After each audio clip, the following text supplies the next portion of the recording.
পোশাক তোর জীবনে নেমে আসবে। এই নারী নামে নর্দমার কীট, আজ বুঝতে পেরেছি আমার জীবনের সব পরিণতির জন্য তুই দায়ী।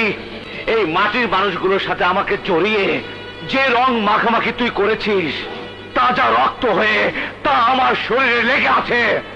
যাদের জন্য আমার জীবন এক সংঘর্ষে লিপ্ত হয়েছে, তুই তাদেরই হাতিয়ার হয়ে আমার জীবনে আঘাত এনেছিস। কিন্তু পাল্টা আঘাত কাকে বলে তা তুই বুঝবি।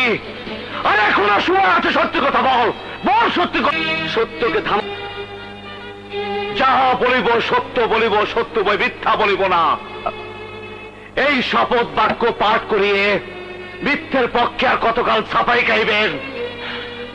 সাদার মধ্যে কালো পোশাক সত্যের আলো জ্বালাবার জন্য, কিন্তু আপনার মতো যারা সে আলো নিভিয়ে কালো আধারে ঢেকে দেয় আমারই মতো অনেকের জীবন, তারা তারা আইনজীবী নয়, তারা হত্যাকারী।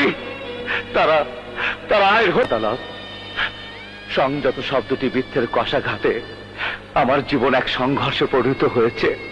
তাই জীবন সংঘর্ষের চূড়ায় দাঁড়িয়ে আমি পরাজিত হব না। মৃত্যুর এক মুহূর্ত আগে হলেও ওই অভিশপ্ত নারী আর ওর দোষদের আমি জ্যান্ত কবর দিয়ে প্রতিশোধ নেব। পুলিশ, আমার শত্রুদের কালো হাত আইনের চোখে কালো চশমা পরে দিয়েছে। তাই আলো আধার ভালো মন্দ কোনো কিছু আইনের লোকেরা দেখতে পাচ্ছে না। দায়িত্ব পালনের নামে লালন করছে সত্যিকারের অপরাধীদেরকে। মিস্টার বিপ্লব, চুপ! অর্ডার অর্ডার, দণ্ডিত করছে।